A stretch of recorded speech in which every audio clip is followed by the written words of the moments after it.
Good morning student. In today's lecture we learn about the role of opinion leader in purchase process. Then we learn about the cultural influence on the consumer behavior. In that we learn about the meaning of culture, then the definition of culture and understanding the cultural influence on the consumer or the features of culture. So we start with first role of opinion leader in purchase process. Opinion leaders are highly respected. They are used by the consumer to help them to take a correct decision as regard to wearing the right dresses, repairs of household item, dealing with the salesperson, and disciplining the children. Opinion leaders carry the information across a different group. They have a good common sense, motivate followers to follow their advice. They have a strong opinion on many things. They are practical with a high degree of professionalism. They act as a channel of information between the mass media and media audience. Opinion leaders can give both the advice and proper information. When they tell the adult consumer they can purchase a product that has a higher quality. Role of opinion leader in the purchase decision is understood as follows. तर या ठिकाणी आपण बघितलं तर आपल्या लक्षात येईल की ओपिनियन लीडर हे केव्हा यूज केले जातात किंवा ओपिनियन लीडर हे नेमकं काय काम करत असतात. तर आपल्या लक्षात येईल की ज्यावेळेला आपण एखादा कंझ्युमर हा ठिकाणी हाय कॉस्ट प्रोडक्ट असतील किंवा ड्युरेबल प्रोडक्ट त्या ठिकाणी खरेदी करत असेल, म्हणजे टी व्ही सेट्स असतील किंवा मोटरबाईक असेल, कार असेल, अशा प्रकारच्या ज्यावेळेला आपण गोष्टी खरेदी करत असतो त्यावेळेला ओपिनियन लीडरच्या माध्यमातून त्या ठिकाणी इन्फॉर्मेशन कलेक्शनचं काम किंवा ॲडवाईस घेण्याचं काम हे त्या ठिकाणी आपल्याला केलेलं दिसून येतं. म्हणजे थोडक्यात ओपिनियन लीडर हे त्या ठिकाणी आपल्या जे काही फॉलोअर्स असतील किंवा जे कोणी पोटेन्शियल कस्टमर्स असतील त्यांना वेगवेगळ्या प्रकारच्या प्रोडक्टबद्दल इन्फॉर्मेशन शेअरिंगचं काम हे त्या ठिकाणी आपल्याला करताना दिसून येतात. त्याचबरोबर त्यांचे जे कोणी फॉलोअर्स असतील त्यांना मोटिवेट करण्यासाठी जो काय ॲडवाईस त्या ठिकाणी द्यावा लागत असेल हा ॲडवाईस देण्याचं काम हे त्या ठिकाणी ओपिनियन लीडरच्या माध्यमातून केलं जातं. म्हणजेच थोडक्यात आपल्या लक्षात येईल की ओपिनियन लीडर हे त्या ठिकाणी मास मीडिया आणि मीडिया ऑडियन्स यांच्यामधला कम्युनिकेशन चॅनल म्हणून त्या ठिकाणी आपल्याला वागताना किंवा ॲक्ट करताना दिसून येतो. म्हणजेच इन्फॉर्मेशन शेअरिंगसाठी एक चॅनल, कम्युनिकेशन चॅनल म्हणून त्या ठिकाणी ओपिनियन लीडर हे आपल्याला काम करताना दिसून येतात. तर ओपिनियन लीडर हे फक्त ॲडवाईसच देत नाहीत तर त्या ठिकाणी एखाद्या प्रोडक्टबद्दल त्या ठिकाणी जी काही प्रॉपर इन्फॉर्मेशन जी आहे ही इन्फॉर्मेशन शेअरिंग करण्याचं काम देखील त्या ठिकाणी आपल्याला केलेला दिसून येतो. त्याचबरोबर त्यांचे जे काही पर्सनल एक्सपिरियन्स असेल एखाद्या प्रोडक्टबद्दल हे पर्सनल एक्सपिरियन्स देखील त्या ठिकाणी आपल्याला कंझ्युमरला ओपिनियन लीडरच्या माध्यमातून शेअर केले जातात आणि त्याच्या माध्यमातून एखादं प्रोडक्ट खरेदी करायचं की नाही याच्याबद्दलचा ॲडवाईस हा ओपिनियन लीडर त्याचे फॉलोअर्स असतील किंवा जे काही पोटेन्शियल बायर्स असतील यांना त्या ठिकाणी केला जातो. मग पर्चेसिंग डिसिजनमध्ये ओपिनियन लीडरचा नेमका रोल काय असतो तर वेगळ्या प्रकारचे रोल जे आहेत हे या ठिकाणी आपल्याला दिले आहेत की वेगळ्या फॅक्टरच्या माध्यमातून ओपिनियन लीडरचा जो काही रोल आहे हा या ठिकाणी आपल्याला दिलेला आहे. मग ते रोल कोणकोणते आहेत त्यापर्यंत पुढे पाहणार आहोत. So the first is usage behavior. Usage refers to how much of the product a consumer buy. Consumer can be described in terms of their relationship with the product category. There are two ways to look at the usage rate and the brand relationship. Usage rate relate to the quantity of purchase which can be heavy, medium or light. Brand relationship refers to the past, present and the future use of the product by the non-user, ex-user, regular, first terms and the brand hoppers. Role of the opinion leader is the crucial in monitoring the usage behavior. तर या ठिकाणी first आपल्याला role दिला तो म्हणजे usage behaviour. म्हणजेच काय तर ओपिनियन लीडरच्या माध्यमातून एखाद्या कंझ्युमरचे जे काही युसेज बिहेवियर जे आहे हे त्या ठिकाणी मॉनिटर करण्याचं काम हे त्या ठिकाणी आपल्याला केलेलं दिसून येतं. तर युसेज बिहेवियर म्हणजेच नेमकं काय तर यूज म्हणजेच पहिलं काय ते आपण समजून घेऊया. तर एखादा कंझ्युमर हा एखादा प्रोडक्ट कशा पद्धतीने खरेदी करतोय किंवा किती प्रोडक्ट त्या ठिकाणी बाय करतोय त्याला तरी आपण यूज असं म्हटलं जातं, युसेज असं म्हटलं जातं. म्हणजेच एखाद्या प्रोडक्टची किती प्रमाणात क्वांटिटी खरेदी केली जाते त्याला तरी आपण युसेज असं म्हटलं जातं. मग अशा पद्धतीने कंझ्युमर जो आहे हा त्या ठिकाणी एखाद्या प्रोडक्ट कॅटेगरीबद्दल त्याचं रिलेशनशिप कशा पद्धतीचं आहे याच्यावरून त्या ठिकाणी आपल्याला कंझ्युमर हे डिस्क्राईब केलेले दिसून येतात. म्हणजेच एखादा कंझ्युमर जर घेतला तर त्याची प्रोडक्ट कॅटेगरी असेल त्या प्रोडक्ट कॅटेगरीबद्दल त्या ठिकाणी कंझ्युमरचे रिलेशनशिप कशा पद्धतीचं आहे. मग हे रिलेशनशिप जे आहे हे दोन टाईपमध्ये त्या ठिकाणी आपल्याला डिवाईड केलेलं दिसून येतं. तर ते दोन टाईप कोणते आहेत तर युसेज रेट आणि ब्रँड रिलेशनशिप. तर युसेज रेट म्हणजेच काय तर एखादा प्रोडक्ट हा एखादा कंझ्युमर हा किती क्वांटिटीमध्ये प्रोडक्ट त्या ठिकाणी खरेदी करतोय त्याला सगळ्यांनी पण युसेज रेट असं म्हटलं जातं. म्हणजेच एखाद्या कन्झ्युमरच्या माध्यमातून एखाद्या प्रोडक्टची किती प्रमाणात क्वांटिटी ठिकाणी खरेदी केली आहे त्यालाच ठिकाणी युसेज रेट असं म्हटलं जातं. मग काही वेळेला हेवी असेल किंवा काही वेळेला मीडियम असेल किंवा काही वेळेला लाईट असेल. म्हणजे एखादा कन्झ्युमर जास्त प्रमाणात जास्त क्वांटिटी ठिकाणी एखाद्या प्रोडक्टची खरेदी करत असेल, एखादा कन्झ्युमर हा मीडियम क्वांटिटीमध्ये प्रोडक्ट खरेदी करत असेल, तर एखादा कन्झ्युमर हा अगदी कमी प्रमाणात ठिकाणी प्रोडक्ट हा खरेदी करताना आपल्याला दिसून येतो. त्यालाच ठिकाणी आपण युसेज रेट असं म्हटलं जातं. आणि सेकंड आहे ते म्हणजेच ब्रँड रिलेशनशिप. तर ब्रँड रिलेशनशिप म्हणजेच काय, तर एखादा कन्झ्युमर जो आहे हा पास्टमध्ये किती प्रमाणात त्या ठिकाणी ब्रँड यूज केला आहे, तो त्या प्रोडक्टचा जो काही ब्रँड आहे तो किती प्रमाणात त्याने यूज केला आहे, प्रेझेंटमध्ये तो कशा पद्धतीने यूज करतो आणि फ्युचरमध्ये तो किती प्रमाणात यूज करेल, ही जी काही रिलेशनशिप आहे त्याला सगळी आपण ब्रँड रिलेशनशिप असं म्हटलं जातं. म्हणजेच एखादा कन्झ्युमर एखाद्या स्पेसिफिक ब्रँडबरोबर पास्टमध्ये त्याचं रिलेशनशिप कशा पद्धतीचं होतं, प्रेझेंटमध्ये कशा पद्धतीचं आहे आणि फ्युचरमध्ये कशा पद्धतीचं असेल, हे त्या ठिकाणी आयडेंटिफाय करण्याचं काम हे ओपिनियन लीडरच्या माध्यमातून केलं जातं. मग त्यामध्ये परत नॉन युजर्स असतील, म्हणजेच एखाद्या कन्झ्युमरने कधीही त्या ठिकाणी ब्रँड हा त्या ठिकाणी यूज केलेला नसेल अशा प्रकारचे कन्झ्युमर असतात. त्याचबरोबर काही वेळेला एक्स युजर असतात, म्हणजे पूर्वी त्या ठिकाणी प्रोडक्ट हा त्या ठिकाणी खरेदी केलेला असतो. काही वेळेला रेग्युलर्स असतात, म्हणजे त्या ठिकाणी रेग्युलर प्रोडक्ट ब्रँड जो आहे हा त्या ठिकाणी खरेदी केला जातो. तर काही वेळेला फर्स्ट टर्म्स असतात, म्हणजेच काही फर्स्ट टर्मलाच त्या ठिकाणी ते ब्रँड जे आहे हे त्या ठिकाणी खरेदी केलेले कन्झ्युमर त्या ठिकाणी असलेले दिसून येतात. अशा पद्धतीने ब्रँड रिलेशनशिपचा देखील स्टडी हा त्या ठिकाणी आपल्याला केलेला दिसून येतो. म्हणजेच थोडक्यात ओपिनियन लीडरच्या माध्यमातून एखाद्या कन्झ्युमरचं युसेज बिहेवियर, म्हणजे त्याचं ब्रँड रिलेशनशिप कशा पद्धतीचं आहे आणि युसेज रेट किती पद्धतीचं आहे हे त्या ठिकाणी आयडेंटिफाय करण्याचं काम, मॉनिटर करण्याचं काम हे त्या ठिकाणी आपल्याला पर्चेसिंग प्रोसेसमध्ये ओपिनियन लीडरच्या माध्यमातून केलं जातं. Next is personal behaviour. The adoption of innovative product deals with the personal behavior of the consumer and how their behavior reflects the speed with which they are prepared to try something new. When they accepting new product, there is an element of risk. Those consumers who are in the habit of trying out new product also anticipate the associated risk. Perceived risk is the relationship between the what the consumer will gain by the trying something new and the anticipated loss if it does not work out. Role of opinion leader is important who can help the consumer to cut down the risk factor. तर next ठिकाणी आपल्याला role दिला आहे तो म्हणजेच personal behaviour. तर personal behaviour म्हणजेच काय, तर एखादा कन्झ्युमर जो आहे हे नवीन नवीन इनोव्हेशन जे मार्केटमध्ये येत असतात किंवा वेगळ्या प्रकारचे इनोव्हेटिव्ह प्रोडक्ट जे आहेत याच्याबरोबर कशा पद्धतीने डील करतोय की ते प्रोडक्ट किती प्रमाणात त्या ठिकाणी अडॉप्ट करतोय, हे पूर्णपणे आपल्याला पर्सनल बिहेवियरवरती डिपेंड असलेलं आपल्याला दिसून येतं. म्हणजेच थोडक्यात मार्केटमध्ये येणारे जे काही नवीन नवीन इनोव्हेशन्स असतील किंवा नवीन नवीन इनोव्हेटिव्ह प्रोडक्ट असतील हे कन्झ्युमरच्या माध्यमातून किती प्रमाणात त्या ठिकाणी ॲक्सेप्ट केले जातात किंवा त्याचं अडॉप्शन किती प्रमाणात केलं जातं हे पूर्णपणे आपल्याला त्या कन्झ्युमरच्या पर्सनल बिहेवियरवरती आपल्याला डिपेंड असलेलं दिसून येतं. आणि याच्यावरूनच आपल्या लक्षात येतं की कन्झ्युमर हा किती प्रमाणात नवीन नवीन गोष्टी ज्या आहेत हा ॲक्सेप्ट करतोय किंवा एखादी नवीन गोष्ट मार्केटमध्ये आल्याच्या नंतर ती ट्राय करण्यासाठी तो किती प्रमाणात तयार आहे हे त्या ठिकाणी आयडेंटिफाय करण्यासाठी आपल्याला पर्सनल बिहेवियरची मदत झालेली दिसून येते. तर यामध्ये आपल्याला लक्षात येईल की ज्या वेळेला आपण एखादं नवीन प्रोडक्ट त्या ठिकाणी ॲक्सेप्ट करत असतो किंवा एखादी नवीन इनोव्हेशन ज्या वेळेला आपण ॲक्सेप्ट करत असतो त्यावेळेला मोठ्या प्रमाणात रिस्क ही त्या ठिकाणी आपल्याला असलेली दिसून येते किंवा प्रत्येक वेळेला त्या ठिकाणी रिस्क एलिमेंट त्या ठिकाणी आपल्याला असलेला दिसून येतो. तर काही कन्झ्युमर जे आहेत हे त्या ठिकाणी वेगळ्या प्रकारचे नवीन नवीन प्रोडक्ट हे नेहमी आपल्याला ट्राय करताना दिसून येतात आणि त्याच्याबरोबर येणारी जी काही रिस्क असेल ती देखील रिस्क ॲक्सेप्ट करण्याची तयारी ही त्या ठिकाणी त्या कन्झ्युमरमध्ये असलेली आपल्याला दिसून येते.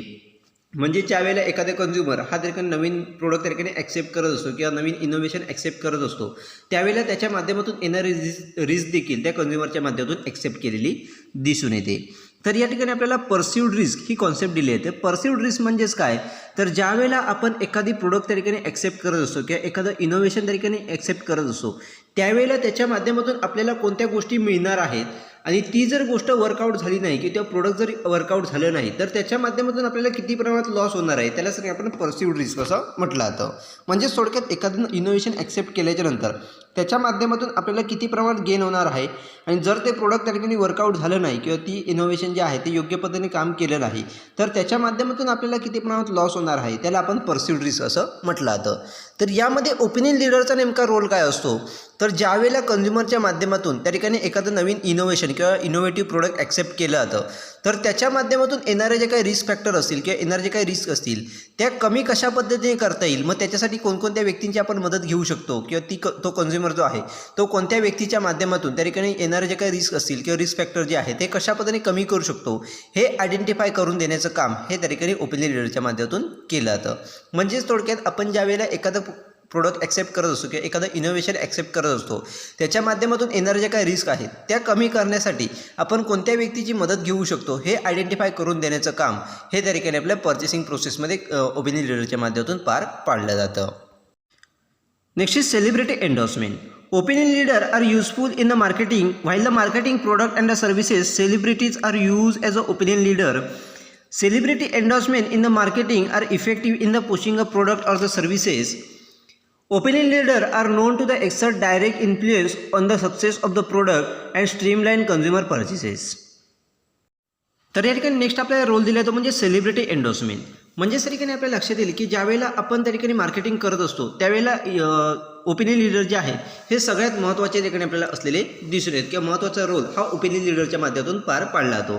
त्यामुळे वेगळ्या मार्केटरच्या माध्यमातून त्या ठिकाणी एखादं प्रोडक्ट त्या ठिकाणी मार्केटिंग करायचं असेल किंवा एखाद्या सर्व्हिसेसची मार्केटिंग करायचं असेल तर त्या ठिकाणी ओपिनियन लीडर म्हणून वेगळ्या प्रकारचे जे काही सेलिब्रिटीज असतील त्यांचा यूज केलेला आपल्याला दिसून येतो. म्हणजेच थोडक्यात त्या ठिकाणी वेगळ्या प्रकारचे काही सेलिब्रिटीज असतील त्यांच्या मदतीने त्या ठिकाणी एखाद्या प्रोडक्टचा मार्केटिंग असेल किंवा एखाद्या सर्व्हिसेसची मार्केटिंग ही त्या ठिकाणी आपल्याला केलेली दिसून येते. म्हणजेच त्यांनी थोडक्यात एक ओपिनियन लीडर म्हणून त्या ठिकाणी आपल्याला सेलिब्रिटीचा यूज केलेला दिसून येतो. आणि ज्यावेळेला आपण सेलिब्रिटी एंडोर्समेंट करत असतो किंवा एखाद्या प्रोडक्टचं मार्केटिंग करण्यासाठी किंवा सर्व्हिसची मार्केटिंग करण्यासाठी एखाद्या सेलिब्रिटीचा यूज आपण त्या ठिकाणी करत असतो त्यावेळेला त्या प्रोडक्ट असेल किंवा सर्व्हिस असेल ही मार्केटमध्ये पुश करण्यासाठी आपल्याला मोठ्या प्रमाणात मदत झालेली दिसून येते. कारण त्या सेलिब्रिटीचे मोठ्या प्रमाणात फॉलोअर्स हे मार्केटमध्ये असतात आणि ज्यावेळेला त्या सेलिब्रिटीच्या माध्यमातून एखाद्या प्रोडक्टची ॲडव्हर्टाइजमेंट केली जाते किंवा एखाद्या सर्व्हिसेसची ॲडव्हर्टाइजमेंट केली जाते त्यावेळेला त्याचे जे काही फॉलोअर्स असतील हे ते फॉलोअर्स ते प्रोडक्ट आपल्याला यूज करताना दिसून येतात किंवा ती सर्व्हिस जी आहे ती यूज करताना आपल्याला दिसून येतात. त्याचबरोबर मार्केटमध्ये जर बघितलं तर ओपिनियन लीडर याच्या माध्यमातून वेगळ्या प्रकारचे जे काही प्रोडक्ट असतील हे सक्सेस करण्यासाठी आपल्याला मोठ्या प्रमाणात मदत ही झालेली दिसून येते. म्हणजेच ओपिनियन लीडरच्या माध्यमातून ज्यावेळेला आपण मार्केटिंग हे करत असतो त्याचा डायरेक्ट इफेक्ट हा देखील आपल्या प्रोडक्टच्या सक्सेसवरती आपल्याला झालेला दिसून येतो. त्याचबरोबर कन्झ्युमर पर्चेस जे आहे हे सक्सेसफुल करण्यासाठी किंवा त्याची स्ट्रीमलाईन करण्यासाठी अगदी सुरळीतपणे पार पाडण्यासाठी आपल्याला ओपिनियन लीडरची मदत झालेली दिसून येते. अशा पद्धतीने सेलिब्रिटी एंडोर्समेंटचा रोल देखील ओपिनियन लीडरच्या माध्यमातून पर्चेसिंग प्रोसेसमध्ये आपल्याला पार पाडलेला दिसून येतो. Next is differentiation. Marketer divide their audience into the opinion leaders and opinion receiver for the various product category. When the marketer direct their promotional effort to the more influential segment, opinion leader transit the information to those who seek a product advice. Marketer have found that they can create an opinion leader by involving the influential people and initially increasing their enthusiasm for a product category. तर next ठिकाणी आपल्याला role दिला तो म्हणजे differentiation. म्हणजेच या ठिकाणी आपल्या लक्षात येईल की ज्यावेळेला मार्केटरच्या माध्यमातून वेगळ्या प्रकारचे प्रोडक्ट हे किंवा वेगवेगळ्या प्रकारचे प्रोडक्ट कॅटेगरीज त्या ठिकाणी डेव्हलप केल्या जातात त्यावेळेला प्रत्येक प्रोडक्ट कॅटेगरीसाठी एकाने मार्केटरच्या माध्यमातून त्याचा जो काही ऑडियन्स आहे त्याचं डिवायडेशन हे केलं जातं. म्हणजेच ओपिनियन लीडर आणि ओपिनियन रिसिव्हर अशा पद्धतीने प्रोडक्ट कॅटेगरीसाठी ऑडियन्स डिवायडेशन हे मार्केटरच्या माध्यमातून केलं जातं. त्याचबरोबर ज्यावेळेला मार्केटरच्या माध्यमातून वेगवेगळ्या सेगमेंटसाठी एखादं प्रोडक्ट प्रमोशन त्या ठिकाणी तयार केलं जातं किंवा प्रमोशनल एफर्ट्स त्या ठिकाणी घेतले जातात त्यावेळेला ओपिनियन लीडरच्या माध्यमातून जी काही इन्फॉर्मेशन असेल ती इन्फॉर्मेशन ज्या व्यक्तीला इन्फॉर्मेशन हवी आहे किंवा प्रोडक्ट ॲडवाईस हवा आहे अशा प्रकारच्या व्यक्तींपर्यंत किंवा कन्झ्युमरपर्यंत इन्फॉर्मेशन प्रोव्हाइड करण्याचं काम ओपिनियन लीडरच्या माध्यमातून केलं जातं. म्हणजेच थोडक्यात या ठिकाणी ऑडियन्स डिफरन्सिएशन किंवा ऑडियन्सचं डिवायडेशन हे केलं जातं ओपिनियन लीडर आणि ओपिनियन रिसिव्हरच्या सेगमेंटनुसार. आणि ज्यावेळेला ओपिनियन रिसिव्हरला ओपिनियनची गरज असते किंवा ॲडवाईसची गरज असते त्यावेळेला ओपिनियन लीडरच्या माध्यमातून त्या ठिकाणी त्या प्रोडक्टची इन्फॉर्मेशन असेल किंवा प्रोडक्ट कॅटेगरीची इन्फॉर्मेशन असेल ही त्या ठिकाणी आपल्याला प्रोव्हाइड केलेली दिसून येते. त्याचबरोबर याच्या माध्यमातून मार्केटरच्या माध्यमातून असं आयडेंटिफाय करण्यात आलं आहे की ज्यावेळेला या माध्यमातून ज्यावेळेला आपण ओपिनियन लीडर हे तयार करत असतो त्यावेळेला त्या ठिकाणी आपलं जे काही प्रोडक्ट असेल या प्रोडक्टबद्दल ती जी व्यक्ती इन्फ्लुएन्शनल असेल किंवा ज्या व्यक्तीच्या मनामध्ये आपल्या प्रोडक्टबद्दल त्या ठिकाणी इन्थुझियाझम क्रिएट झालं असेल किंवा प्रोडक्ट कॅटेगरीबद्दल त्या ठिकाणी चांगल्या पद्धतीची भावना किंवा आस्थाही निर्माण झाली असेल अशा प्रकारच्या व्यक्तींनाच त्या ठिकाणी ओपिनियन लीडर म्हणून मार्केटमध्ये इंट्रोड्यूस केलं जातं. अशा पद्धतीने ऑडियन्स डिफरन्सिएशन करून त्या ठिकाणी आपल्याला पर्चेसिंग प्रोसेसमध्ये ओपिनियन लीडर हे रोल प्ले करताना आपल्याला दिसून येतात. Next is reason assignment. There are a personal, situational, social and psychological reason why the people buy the product, use them and finally dispose them off. Companies spend a huge amount of money to know what a consumer makes a consumer click.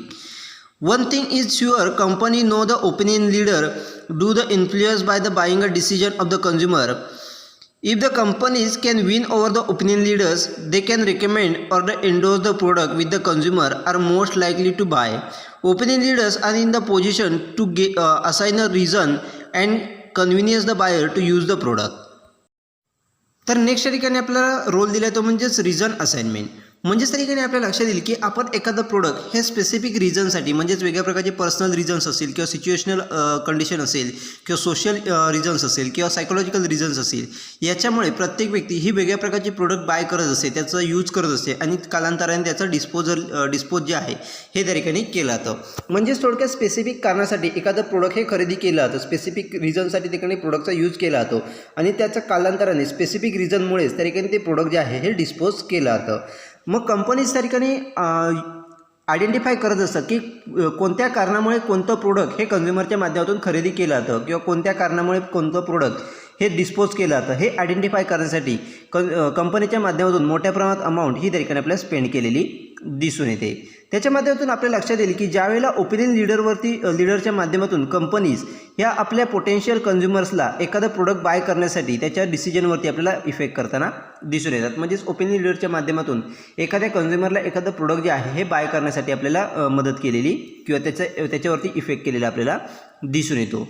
म्हणजेच थोडक्यात ज्यावेळेला कंपनीच्या माध्यमातून opinion लीडरवरती राज्य केलं जातं किंवा opinion लीडरला चांगल्या पद्धतीची ट्रीटमेंट ही दिली जाते, त्यावेळेला त्या ओपिनियन लीडरच्या माध्यमातून जे कोणी पोटेन्शियल बायर्स असतील किंवा ज्यांना एखादं त्या कॅटेगरीचं प्रोडक्ट बाय करायचं असेल त्यांना ते प्रोडक्ट हे रिकमेंड केलं जातं.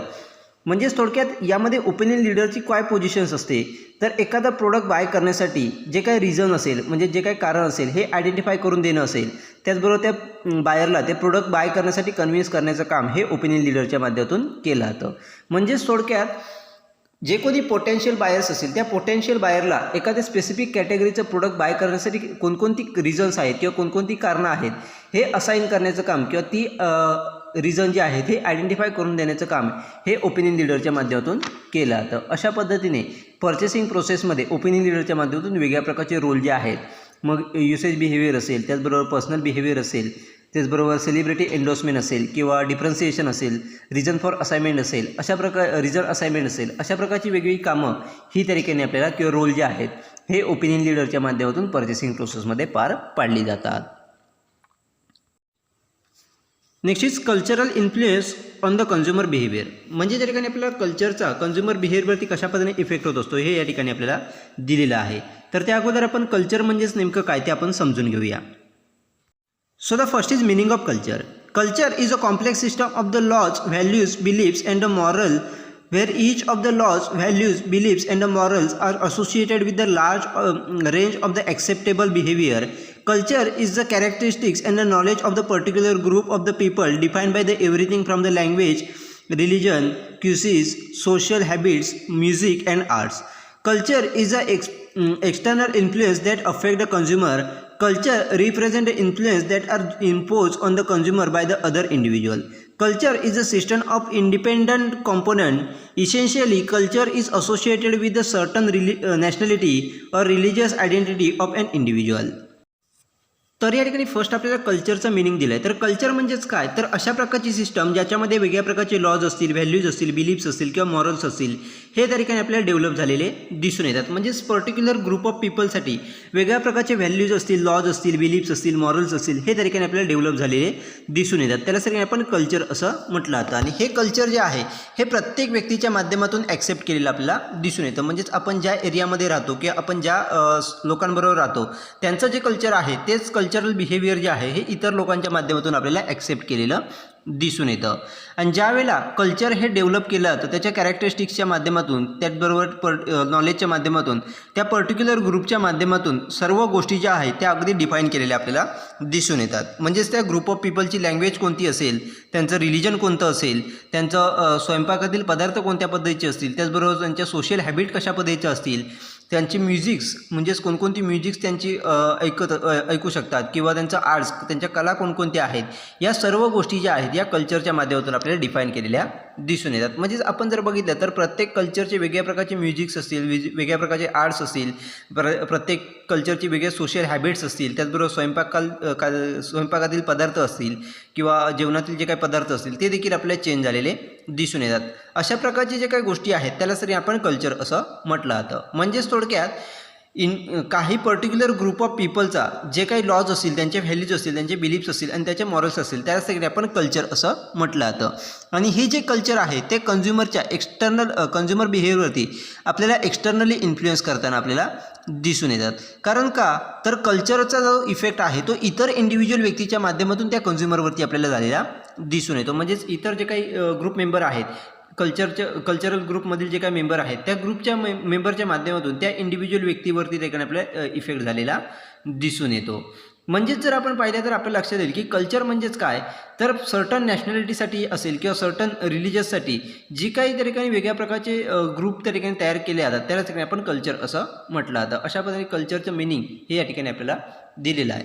म्हणजेच अगदी शॉर्टमध्ये सांगायचं झालं तर आपण ज्या लोकांबरोबर राहतोय किंवा जो ग्रुप ऑफ पीपल जे त्या ठिकाणी एकत्र राहत आहेत त्यांचे जे काही व्हॅल्यूज असतील, नॉर्म्स असतील, लॉज असतील, बिलीफ्स असतील किंवा मॉरल्स असतील, या सर्व ज्या काही गोष्टी आहेत त्या कल्चरमध्ये आपल्याला इन्क्लूड झालेल्या दिसून येतात. आणि या सर्व गोष्टींच्या माध्यमातून त्या व्यक्तींची लँग्वेज कोणती असेल, रिलिजन कोणतं असेल, जेवणातील पदार्थ कोणते असतील, त्याचबरोबर त्यांचे सोशल हॅबिट कोणते असतील, म्युझिक कोणतं ऐकू शकतात, त्यांच्या कला कोणकोणत्या असतील, या सर्व गोष्टी अगदी डिफाईन केलेल्या दिसून येतात. त्यालाच आपण कल्चर असं म्हटलं जातं. Next is definition of culture. Culture is the sum total of learn beliefs, values and the custom that serve to the direct the consumer behaviour of the member of the particular society. तर या ठिकाणी आपल्याला कल्चरची definition दिली आहे. तर त्यामध्ये आपल्याला सांगितलं की कल्चर म्हणजेच काय तर एका पर्टिक्युलर सोसायटीतील मेंबरच्या माध्यमातून त्या सोसायटी मेंबरमधील जे काही कंझ्युमर असतील किंवा जी काही व्यक्ती असतील त्यांच्या कंझ्युमर बिहेवियरच्या माध्यमातून जे काही वेगळ्या प्रकारचे व्हॅल्यूज असतील, बिलीफ्स असतील किंवा वेगळ्या प्रकारच्या ज्या काही गोष्टी त्या ठिकाणी आपल्याला समोर येतात ज्या त्यांनी लर्न केलेल्या असतात त्यासाठी आपण कल्चर असं म्हटलं जातं. म्हणजे थोडक्यात एका पर्टिक्युलर सोसायटीतील ग्रुप मेंबरच्या माध्यमातून जी काही वेगळ्या प्रकारचे व्हॅल्यूज असतील, बिलीफ्स असतील किंवा वेगळ्या प्रकारचे जे काही मॉरल्स असतील हे डेव्हलप केले जातात आणि ते त्यांच्या कंझ्युमर बिहेवियरच्या माध्यमातून रिप्रेझेंट केले जातात त्यासाठी आपण कल्चर असं म्हटलं जातं. अशा प्रकारची डेफिनेशन ही या ठिकाणी दिलेली आहे. Next is understanding the cultural influence on the consumer or the features of culture. म्हणजे त्या ठिकाणी आपल्याला कल्चरचे काही फीचर्स त्याचबरोबर त्या ठिकाणी कल्चरचा इफेक्ट हा कंझ्युमर बिहेवियरवरती कशा पद्धतीने होत असतो हे या ठिकाणी आपल्याला दिलेलं आहे. ते आपण आता पुढे पाहणार आहोत. So the first is culture satisfy needs. Culture enable the people to satisfy their needs. It provide a direction and a guideline in all phase of the human problem solving by offering the reliable and dependable method to satisfy the personal, physiological and the social needs. For example, culture provides a standard out what to eat, when and where to eat, and also what to avoid. तर या ठिकाणी first आपल्याला feature दिले ते म्हणजेच culture satisfies needs. म्हणजेच त्या ठिकाणी आपल्याला लक्षात येईल की कल्चरच्या माध्यमातून लोकांच्या ज्या काही वेगळ्या प्रकारचे नीड्स आहेत त्या सॅटिस्फाईड करण्यासाठी आपल्याला मदत झालेली दिसून येते. तर ती कशा पद्धतीने तर ज्यावेळेला आपल्यावरती वेगळ्या प्रकारचे जे काही प्रॉब्लेम येत असतात मग हे प्रॉब्लेम सॉल्व्ह करण्यासाठी आपल्या कल्चरच्या माध्यमातून वेगळ्या प्रकारचे डायरेक्शन्स असतील किंवा वेगळ्या प्रकारचे गायडन्स जो आहे हा त्या ठिकाणी आपल्याला प्रोव्हाइड केलेला दिसून येतो. म्हणजे सगळ्यांनी वेगळ्या प्रकारचे जे काही पर्सनल प्रॉब्लेम्स असतील किंवा फिजिओलॉजिकल प्रॉब्लेम्स असतील किंवा सोशल जे काही प्रॉब्लेम असतील ते ज्यावेळेला आपल्यावरती येत असतात तर ते सॉल्व्ह करण्यासाठी त्या ठिकाणी आपल्या कल्चरच्या माध्यमातून वेगळ्या प्रकारचे डायरेक्शन्स असतील किंवा गायडन्स जो आहे तो आपल्याला प्रोव्हाइड केलेला दिसून येतो. आणि त्याच्या माध्यमातून आपल्या जे काही पर्सनल प्रॉब्लेम्स असतील किंवा पर्सनल नीड्स असतील, फिजिओलॉजिकल नीड्स असतील किंवा सोशल नीड्स जे आहेत ते आपल्याला सॅटिस्फाईड झालेल्या दिसून येतात. म्हणजेच फॉर एक्झाम्पल सांगायचं झालं तर आपल्या लक्षात येईल की आपल्या कल्चरच्या माध्यमातून वेगवेगळ्या प्रकारचे स्टँडर्ड जे आहेत हे ठिकाणी डिसाईड केलेले किंवा प्रोव्हाइड केलेले आपल्याला दिसून येतात. म्हणजे थोडक्यात आपण कोणत्या गोष्टी ठिकाणी खाल्ल्या पाहिजेत, कोणत्या गोष्टी कधी आणि केव्हा खाल्ल्या पाहिजेत, त्याचबरोबर आणि कुठे खाल्ल्या पाहिजेत, त्याचबरोबर कोणत्या गोष्टी आपण अवॉइड केल्या पाहिजेत, या सर्व गोष्टी ज्या आहेत त्या कल्चरच्या माध्यमातून आपल्याला डिफाईन केलेल्या दिसून येतात. म्हणजेच आपण कोणती गोष्ट केली पाहिजे, कधी केली पाहिजे, कशा पद्धतीने केली पाहिजे आणि कोणत्या गोष्टी आपण अवॉइड केल्या पाहिजेत या सर्व गोष्टी ज्या आहेत त्या आपल्या कल्चरच्या माध्यमातून आपल्याला प्रोव्हाइड केलेल्या दिसून येतात किंवा त्याचे गायडन्स जो आहे तो आपल्याला प्रोव्हाइड केलेला दिसून येतो. आणि याच्या माध्यमातूनच आपल्या जे काही वेगळ्या प्रकारच्या नीड्स आहेत ते आपल्याला सॅटिस्फाईड करण्यासाठी कल्चरच्या माध्यमातून मदत झालेली दिसून येते. Next is culture is learn. Culture is learned through the formal and informal and technical learning. The marketing message increase the informal learning by the providing the people in the model of behavior to imitate. Many practices are learned from the environment of which an individual is a byproduct. तर next ठिकाणी आपल्याला feature दिले ते म्हणजेच culture is learn.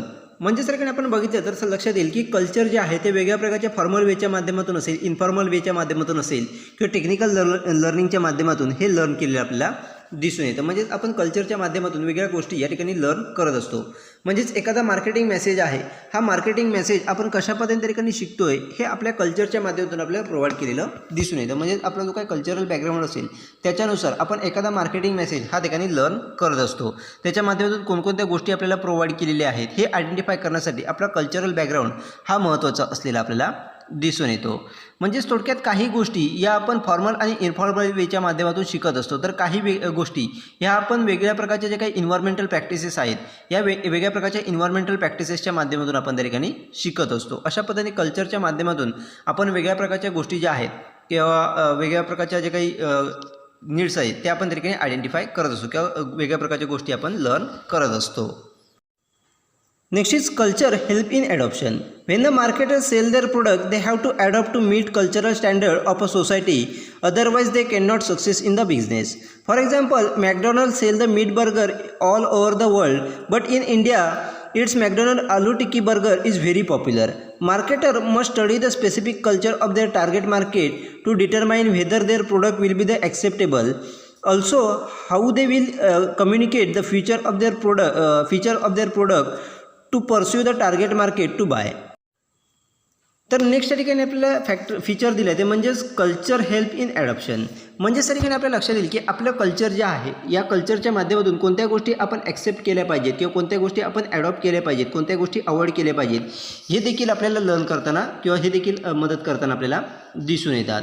म्हणजेच त्या ठिकाणी आपल्या लक्षात येईल की वेगळ्या प्रकारचे जे काही कल्चर असतील त्या प्रत्येक कल्चरच्या माध्यमातून वेगळ्या गोष्टी ज्या आहेत ह्या ॲक्सेप्ट केल्या जातात, तर इतर कल्चरच्या माध्यमातून त्या गोष्टी ज्या आहेत त्या आपल्याला रिजेक्ट केलेल्या दिसून येतात. अशा पद्धतीने कल्चर टू कल्चर त्या ठिकाणी वेगळ्या प्रकारच्या गोष्टींचं ॲडॉप्शन आणि रिजेक्शन हे त्या ठिकाणी आपल्याला झालेलं दिसून येतं.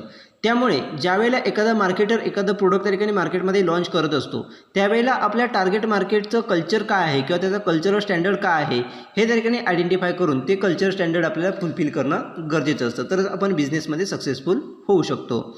म्हणजेच फॉर एक्झाम्पल बघितलं तर मॅकडोनल्डने पूर्ण वर्ल्डमध्ये त्या ठिकाणी मीट बर्गर जो आहे तो सेल केला, परंतु इंडियामध्ये जर बघितलं तर इंडियामध्ये मॅकडोनल्डचा जो काही मीट बर्गर आहे त्याला चांगल्या पद्धतीचा रिस्पॉन्स मिळाला नाही. परंतु इंडियामध्ये आलू टिक्की बर्गर जो आहे हा मोठ्या प्रमाणात आपल्याला पॉप्युलर झालेला दिसून येतो, कारण इंडियामध्ये कल्चरच नाही की बर्गरच्या माध्यमातून त्या ठिकाणी मटन जे आहे हे खाल्लं जातं, परंतु आलू टिक्की जी आहे ही त्या ठिकाणी आपल्याला बर्गरच्या माध्यमातून ईट केलेली किंवा त्याला प्रेफरन्स हा दिलेला दिसून येतो. अशा पद्धतीने कल्चरलचा इफेक्ट हा ठिकाणी आपल्याला ॲडॉप्शन आणि रिजेक्शनवरती देखील झालेला दिसून येतो. त्यामुळे ज्यावेळेला आपण एखादं प्रोडक्ट त्या ठिकाणी मार्केटमध्ये लॉन्च करत असतो त्यावेळेला आपल्या टार्गेट मार्केटचं स्पेसिफिक जे काही कल्चर आहे हे त्या ठिकाणी आयडेंटिफाय करणं गरजेचं असतं. त्याचबरोबर आपलं प्रोडक्ट जे आहे हे कल्चरच्या माध्यमातून ॲक्सेप्ट केलं जाईल की नाही हे आयडेंटिफाय करणं गरजेचं आहे. त्याचबरोबर आपण जे काही आपल्या प्रोडक्टची जी काही फीचर त्या ठिकाणी कम्युनिकेट करणार आहोत ती देखील त्या कल्चरनुसारच त्या टार्गेट मार्केटच्या कल्चरनुसारच त्या ठिकाणी आपल्याला रिप्रेझेंट केली पाहिजे, तरच ते प्रोडक्ट जे आहे हे मार्केटच्या माध्यमातून ॲक्सेप्ट केलं जाईल. अशा पद्धतीने आपल्या कल्चरच्या माध्यमातून कोणती गोष्ट ॲक्सेप्ट केली पाहिजे त्याचबरोबर कोणती गोष्ट रिजेक्ट केली पाहिजे याच्यासाठी देखील आपल्याला मदत केलेली दिसून येते. Next is culture is dynamic.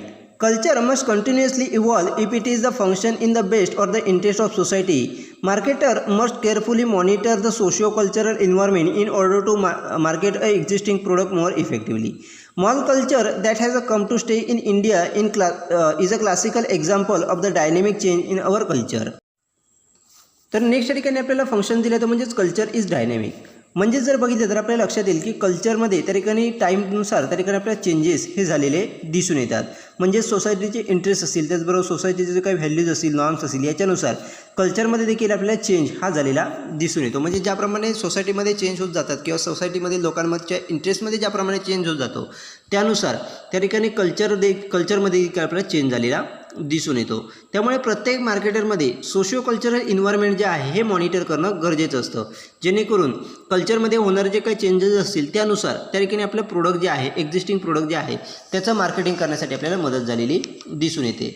जर आपण ओल्ड कल्चरनुसारच त्या ठिकाणी प्रोडक्टचं मार्केटिंग करत राहिलो तर आपलं प्रोडक्ट जे आहे ते मार्केटमधून आउट होताना आपल्याला दिसून येते. परंतु ज्याप्रमाणे कल्चरल चेंजेस होत जातात त्याप्रमाणे आपल्या प्रोडक्टचं मार्केटिंग आपण त्या ठिकाणी करत गेलो, चेंजेस त्या ठिकाणी करत गेलो, तर आपलं प्रोडक्ट जे आहे हे अगदी लॉंग टाईमसाठी मार्केटमध्ये सस्टेन राहिलेलं दिसून येतं.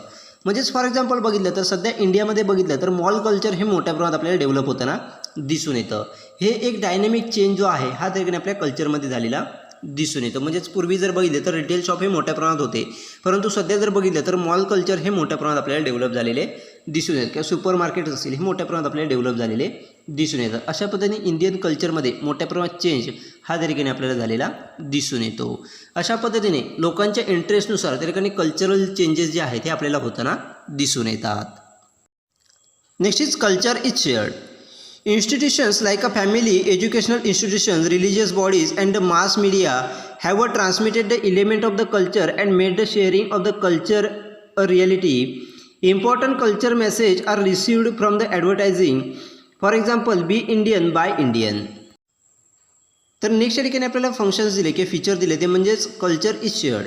म्हणजेच त्या ठिकाणी वेगळ्या प्रकारच्या इन्स्टिट्यूशनच्या माध्यमातून असेल, म्हणजेच फॅमिली असेल किंवा एज्युकेशनल इन्स्टिट्यूशनच्या माध्यमातून असेल किंवा वेगळ्या प्रकारच्या रिलिजियस बॉडीजच्या माध्यमातून असेल, मास मीडियाच्या माध्यमातून असेल, वेगळ्या प्रकारचे जे काही कल्चरल एलिमेंट जे आहेत ते एका जनरेशनकडून दुसऱ्या जनरेशनकडे आपल्याला ट्रान्समिट केलेले दिसून येतात. म्हणजेच एका जनरेशनकडून दुसऱ्या जनरेशनकडे कल्चरल इन्फॉर्मेशन जे आहे किंवा कल्चरल एलिमेंट जे आहे ते आपल्याला शेअर केलेले दिसून येतात. आणि याच्या माध्यमातून वेगळ्या प्रकारची जी काही कल्चरल रिॲलिटी जी आहे ही एका व्यक्तीकडून दुसऱ्या व्यक्तीकडे आपल्याला शेअर झालेली दिसून येते. अशा पद्धतीने कल्चर जे आहे ते आपल्याला शेअर झालेलं दिसून येतं. आणि याचाच फायदा घेऊन त्या ठिकाणी वेगळ्या प्रकारच्या ॲडव्हर्टायझिंगच्या माध्यमातून कल्चर जे आहे ते आपल्याला किंवा कल्चरल मेसेज जे आहे ते आपल्याला शेअर झालेले दिसून येतात. म्हणजेच फॉर एक्झाम्पल सांगायचं झालं तर बी इंडियन बाय इंडियन. म्हणजेच आपण इंडियन आहोत तर इंडियन गोष्टीच त्या ठिकाणी बाय केल्या पाहिजेत. अशा पद्धतीचा कल्चरल मेसेज हा वेगळ्या प्रकारच्या ॲडव्हर्टाइजमेंटच्या माध्यमातून आपल्याला प्रोव्हाइड केलेला दिसून येतो. अशा पद्धतीने वेगळ्या प्रकारचे जे काही कल्चरल एलिमेंट जे आहेत हे त्या ठिकाणी वेगळ्या प्रकारच्या ॲडव्हर्टायझिंग मेसेजच्या माध्यमातून असेल किंवा वेगळ्या प्रकारच्या इन्स्टिट्यूशनच्या माध्यमातून असेल हे त्या ठिकाणी आपल्याला शेअर झालेले दिसून येतात. Next is culture support rituals. India is known for its multi-language and multi-religious composition. There are a large number of rituals performed by the people following different faiths. Marketers are imaginative method to appeal the consumer to buy their products so that to complete the ritual in true spirit. Consumers are convinced this will be enhance the performance of the ritual. तर next त्या ठिकाणी आपल्याला feature दिले ते म्हणजेच culture support rituals. म्हणजेच त्या ठिकाणी प्रत्येक कल्चरच्या माध्यमातून त्यांच्या ज्या काही विधी असतील त्याच्यासाठी आपल्याला सपोर्ट केलेला दिसून येतो. म्हणजेच इंडियामध्ये जर बघितलं तर वेगळ्या प्रकारच्या मल्टी लँग्वेजेस त्या ठिकाणी लोकं असलेली राहिलेली आपल्याला दिसून येतात किंवा मल्टी रिलिजियस लोकं ही त्या ठिकाणी आपल्याला असलेली दिसून येतात. आणि प्रत्येक रिलिजियसच्या लोकांच्या माध्यमातून किंवा प्रत्येक कल्चरमधील लोकांच्या माध्यमातून त्यांचे जे काही विधी असतील ते आपल्याला परफॉर्म केलेले दिसून येतात. म्हणजेच प्रत्येक कल्चरमधील लोकांच्या माध्यमातून त्यांचे जे काही रिच्युअल्स असतील म्हणजे ज्या काही विधी असतील ते आपल्याला केलेल्या दिसून येतात. आणि याचाच फायदा मार्केटर त्या ठिकाणी आपल्याला घेताना दिसून येतात. म्हणजेच एखादी विधी असेल, एखाद्या रिलिजनची किंवा एखाद्या कल्चरची जी काही विधी असेल ती फुलफिल करण्यासाठी कोणकोणत्या गोष्टी त्या ठिकाणी लागतील या आयडेंटिफाय करून त्या गोष्टी कशा पद्धतीने इम्पॉर्टंट आहेत त्या विधीसाठी हे पटवून देण्याचं काम हे मार्केटरच्या माध्यमातून केलं जातं. आणि कल्चरल रिच्युअल्स फुलफिल करण्यासाठी किंवा वेगळ्या प्रकारची विधी त्या ठिकाणी कंप्लीट करण्यासाठी त्या ठिकाणी त्या लोकांच्या माध्यमातून त्या कल्चरमधील व्यक्तींच्या माध्यमातून अशा प्रकारची प्रोडक्ट ही त्या ठिकाणी आपल्याला खरेदी केलेली दिसून येतात. अशा पद्धतीने कल्चरच्या माध्यमातून वेगळ्या प्रकारचे विधी जे आहेत त्याला देखील आपल्याला सपोर्ट केलेला दिसून येतो. Next is culture is symbolic. Symbols convey the meaning without the use of words. Some symbols have a contradictory meaning which is likely to hurt the sentiments of the people. Marketer must find out exactly what the symbol is communicating to the audience. तर next ठिकाणी आपल्याला feature दिले ते म्हणजेच culture is symbolic. म्हणजेच त्या ठिकाणी आपल्याला लक्षात येईल की प्रत्येक कल्चरमध्ये काही सिम्बॉलच्या माध्यमातून वेगळ्या प्रकारचं मिनिंग जे आहे हे त्या ठिकाणी आपल्याला कन्वे केलेलं दिसून येतं किंवा प्रत्येक सिम्बॉलच्या माध्यमातून विदाऊट यूज ऑफ वर्ड त्या ठिकाणी त्या ठिकाणी वेगळ्या प्रकारचे जे काही मिनिंग जे आहेत हे आपल्याला कन्वे केलेले दिसून येतात. तर काही सिम्बॉल हे कॉन्ट्राडिक्टरी त्या ठिकाणी आपल्याला असलेले दिसून येतात. म्हणजेच प्रत्येक कल्चरनुसार त्या ठिकाणी त्या सिम्बॉलचा अर्थ जो आहे तो आपल्याला चेंज झालेला दिसून येतो. म्हणजेच एका कल्चरमध्ये त्या सिम्बॉलचा अर्थ वेगळा असतो, दुसऱ्या कल्चरमध्ये त्या सिम्बॉलचा अर्थ वेगळा असतो. त्यामुळे आपण कोणत्या कल्चरसाठी कोणतं सिम्बॉल यूज करतो याच्यानुसार त्या ठिकाणी आपल्याला इफेक्ट हा त्या ठिकाणी झालेला दिसून येतो. जर चुकीच्या कल्चरमध्ये आपण चुकीचा सिम्बॉल त्या ठिकाणी यूज केला तर त्याचा इफेक्ट हा कंझ्युमरच्या सेंटिमेंट्सवरती म्हणजेच त्यांच्या भावनांवरती आपल्याला झालेला दिसून येतो. त्यामुळे मार्केटरने आपण कोणत्या कल्चरसाठी त्या ठिकाणी कोणता सिम्बॉल यूज करणार आहोत आणि त्या कल्चरमध्ये त्या सिम्बॉलचा नेमका मिनिंग काय आहे हे त्या ठिकाणी आयडेंटिफाय करणं गरजेचं असतं.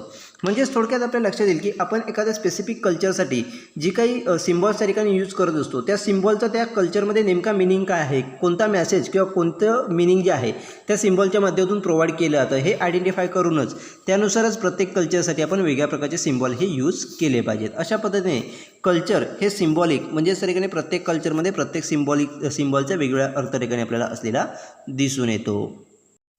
Next is culture is differential. Culture is not universal uniform. Culture is different in every country and in every society. Strong difference exists because of the practices followed in the different societies. Marketer must understand this difference if they want to success in the business. Once they understand this difference, they can be communicate well and sell their product properly. म्हणजेच next ठिकाणी आपल्याला feature दिले ते म्हणजेच culture is differential. म्हणजेच जर आपण बघितलं तर कल्चर हे प्रत्येक ठिकाणी आपल्याला वेगवेगळं असलेलं दिसून येतं. म्हणजेच त्या ठिकाणी कल्चरमध्ये युनिफॉर्मिटी नसते तर कल्चर हे प्रत्येक ठिकाणी आपल्याला वेगवेगळं असलेलं दिसून येतं. म्हणजेच प्रत्येक कंट्रीनुसार असेल किंवा प्रत्येक सोसायटीनुसार कल्चर हे त्या ठिकाणी आपल्याला चेंज झालेलं दिसून येतं. कारण का तर प्रत्येक सोसायटीच्या माध्यमातून वेगळ्या प्रकारचे जे काही प्रॅक्टिसेस जे असतील ते आपल्याला फॉलो केलेल्या दिसून येतात. त्यामुळे प्रत्येक कल्चरमध्ये त्या ठिकाणी वेगळ्या प्रकारचे स्ट्रॉंग डिफरन्सेस जे आहेत हे त्या ठिकाणी आपल्याला असलेले दिसून येतात. मग ज्यावेळेला आपल्याला जर बिझनेस सक्सेसफुली करायचं असेल एखाद्या स्पेसिफिक कल्चरमध्ये तर ठिकाणी त्या कल्चर जे आहे हे अंडरस्टँड करणं आपल्याला गरजेचं असतं. म्हणजेच प्रत्येक कल्चरमध्ये जे काही डिफरन्स आहेत हे अंडरस्टँड करून त्यानुसारच त्या ठिकाणी आपल्याला आपलं प्रोडक्ट जे आहे त्याचं मार्केटिंग करणं गरजेचं असतं. तरच आपण आपला बिझनेस जो आहे तो सक्सेसफुल करू शकतो. आणि ज्यावेळेला एखादा मार्केटर त्या ठिकाणी कल्चरल डिफरन्सेस जे आहेत ते योग्य पद्धतीने अंडरस्टँड करतो त्यावेळेलाच तो चांगल्या पद्धतीचं कम्युनिकेशन असेल आणि आपल्या प्रोडक्टचा सेल हा अगदी प्रॉपरली त्या ठिकाणी करू शकतो. त्यामुळे कल्चरल डिफरन्सेस जे आहेत हे प्रत्येक मार्केटरने योग्य पद्धतीने अंडरस्टँड करून घेणं गरजेचं असतं. अशा पद्धतीने आपल्या लक्षात येईल की प्रत्येक ठिकाणी प्रत्येक कंट्रीनुसार असेल किंवा प्रत्येक सोसायटीनुसार असेल कल्चरल डिफरन्सेस हे त्या ठिकाणी आपल्याला असलेले दिसून येतात. अशा प्रकारचे वेगवेगळे फीचर जे आहेत ही या ठिकाणी आपल्याला कल्चरची असलेली दिसून येतात. आणि हे जे कल्चरचे फॅक्टर आहेत हे कंझ्युमर बिहेवियरवरती आपल्याला इफेक्ट करताना दिसून येतात. म्हणजेच त्या ठिकाणी आपल्याला लक्षात येईल की जे आपण वरती फॅक्टर बघितले ते प्रत्येक कल्चरचे फॅक्टर त्या ठिकाणी असल्यामुळेच त्या ठिकाणी आपल्याला त्याचा इफेक्ट हा पूर्णपणे आपल्याला कंझ्युमर बिहेवियरवरती किंवा आपल्या कंझ्युमर पर्चेसिंग डिसिजनवरती आपल्याला झालेला दिसून येतो. अशा पद्धतीने त्या ठिकाणी वेगळ्या प्रकारचे फीचर्स असतील किंवा वेगळ्या प्रकारचे जे काही फॅक्टर्स असतील हे त्या ठिकाणी आपल्या कंझ्युमर बिहेवियरवरती इफेक्ट करताना दिसून येतात.